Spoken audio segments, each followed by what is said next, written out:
Pengakuan mengejutkan kakek yang tertangkap basah berbuat asusila ke wanita ODGJ.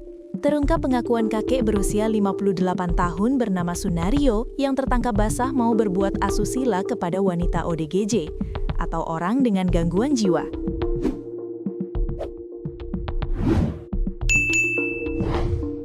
Tersangka diduga memanfaatkan kondisi kejiwaan wanita tersebut sebagai target asusila. Kini, kakek ini diamankan oleh pihak kepolisian sesudah tertangkap warga mau melancarkan aksinya di kebun kelapa sawit. Wanita ODGJ berinisial S, 50 tahun ini, mengikuti keinginan Sunario saat mengajaknya ke kebun kelapa sawit dekat rumah korban. Aksi tersebut dilakukan tersangka Sunario pada Senin 19 Januari 2026, sekira pukul 12.30 WIB di areal kebun sawit Kecamatan Jayaloka, Kabupaten Musirawas, Provinsi Sumatera Selatan. Kanit PPA Satreskrim Polres Musirawas, Ibda Gita Loris mengatakan, tersangka ditangkap setelah diamankan warga yang kemudian diserahkan ke Polres Musirawas untuk diproses hukum. Benar, tersangka kini sudah diamankan di Polres Musirawas, kata Kanit saat dikonfirmasi pada Jumat 23/1/2026, dikutip dari tribunsumsel.com. Dijelaskan Kanit, saat itu tersangka sedang mengendarai sepeda motor, dan tersangka melihat korban sedang berada di samping rumah tempat tinggalnya, di mana tersangka mengenali korban yang mengalami gangguan kejiwaan. Selanjutnya, tersangka pun mendekati korban. Kemudian, tersangka pun langsung menarik tangan kanan korban sampai ke depan rumah korban, sambil menunjuk ke arah kebun kelapa sawit yang tidak jauh dari tempat tinggal korban. Selanjutnya, tersangka mendorong sepeda motor yang digunakannya, sedangkan korban berjalan kaki menuruti ajakan tersangka. Setibanya di kebun kelapa sawit, pelaku hendak berbuat asusila ke korban. Namun, aksi tersebut diketahui oleh seorang warga. Saat diamankan warga, pelaku membuat pengakuan mengejutkan dengan beralasan khilaf melakukan perbuatannya tersebut, dan kini diamankan polisi. Tersangka dalam kasus asusila ini adalah seorang pria lanjut usia bernama Sunario. Saat ditangkap oleh pihak kepolisian, pria tersebut diketahui sudah berusia 58 tahun, usia yang seharusnya diisi dengan kegiatan positif dan menjadi panutan. Status usianya yang sudah senja membuat warga sekitar merasa geram dan tidak menyangka ia akan berbuat nekat. Sunario kini harus menghadapi masa tuanya di balik jeruji besi akibat perbuatannya yang melanggar norma hukum dan kesusilaan. Identitas pelaku terungkap secara jelas setelah ia diamankan oleh warga dan diserahkan ke aparat penegak hukum. Nama Sunario kini menjadi sorotan publik di Sumatera Selatan karena tindakan tidak terpujinya terhadap warga yang tidak berdaya. Korban dalam peristiwa ini adalah seorang wanita berinisial S yang berusia 50 tahun. Hal yang paling memprihatinkan adalah fakta bahwa S merupakan penyandang disabilitas mental atau orang dengan gangguan jiwa. Karena kondisi kejiwaannya yang tidak stabil, korban tidak memiliki kemampuan untuk memberikan persetujuan yang sah atau membela diri secara efektif. Kondisi ini yang diduga kuat dimanfaatkan oleh tersangka untuk menjadikan korban sebagai target aksi asusila. Ketidakmampuan korban untuk berpikir secara jernih membuatnya mengikuti saja ajakan pelaku tanpa rasa curiga.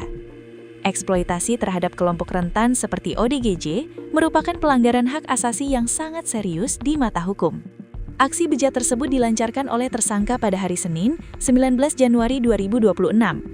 Berdasarkan laporan kepolisian, peristiwa itu terjadi di siang bolong, yakni sekitar pukul 12.30 WIB, di mana suasana kebun biasanya sedang sepi. Lokasi kejadian berada di area perkebunan kelapa sawit yang terletak di Kecamatan Jayaloka, Kabupaten Musirawas, Provinsi Sumatera Selatan. Area kebun sawit yang rimbun dan jauh dari keramaian sengaja dipilih pelaku untuk menutupi aksinya agar tidak terlihat orang lain. Pemilihan lokasi yang dekat dengan rumah korban menunjukkan bahwa pelaku sudah memahami situasi geografis lingkungan tersebut. Lokasi yang sepi di tengah hari menjadi faktor pendukung bagi Sunario untuk mencoba melakukan tindakan tidak terpuji tersebut. Kejadian bermula saat Sunario sedang mengendarai sepeda motornya melintasi lingkungan tempat tinggal korban. Secara tidak sengaja, ia melihat korban S sedang berdiri sendirian di samping rumahnya.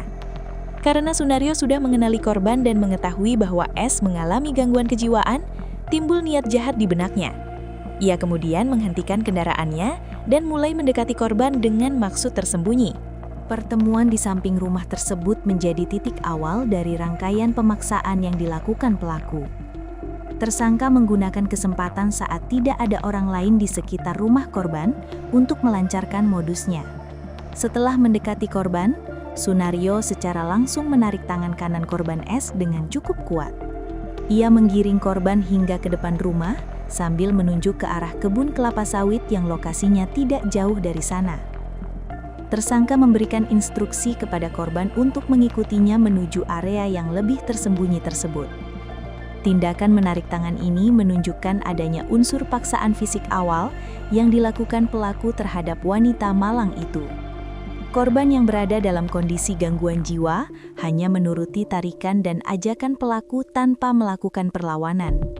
Kepatuhan korban yang timbul karena kondisinya tersebut justru dimanfaatkan sepenuhnya oleh tersangka untuk kepentingannya sendiri.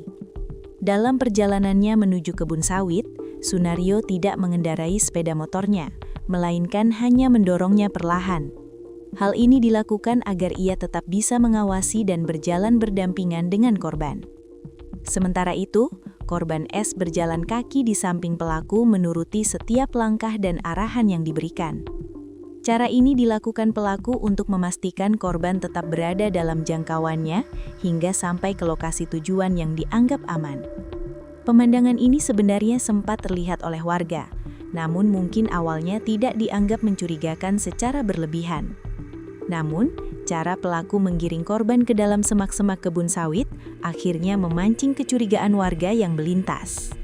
Rencana Sunario untuk melancarkan aksi asusilanya di kebun sawit akhirnya gagal total karena ketahuan oleh seorang warga.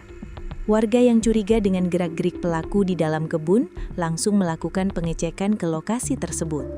Saat didatangi, pelaku didapati sedang bersiap untuk melakukan perbuatan asusila terhadap korban S.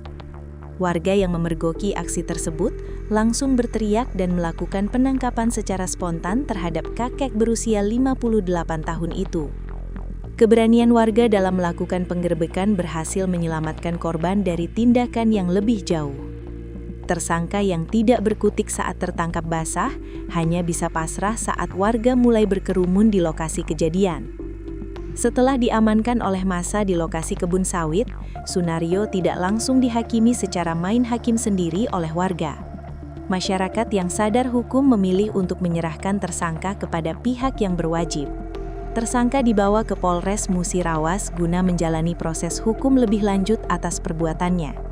Penyerahan ini dikonfirmasi oleh Kanit PPA Satreskrim Polres Musirawas, Ibda Gita Loris, yang menyatakan bahwa pelaku sudah dalam penanganan polisi.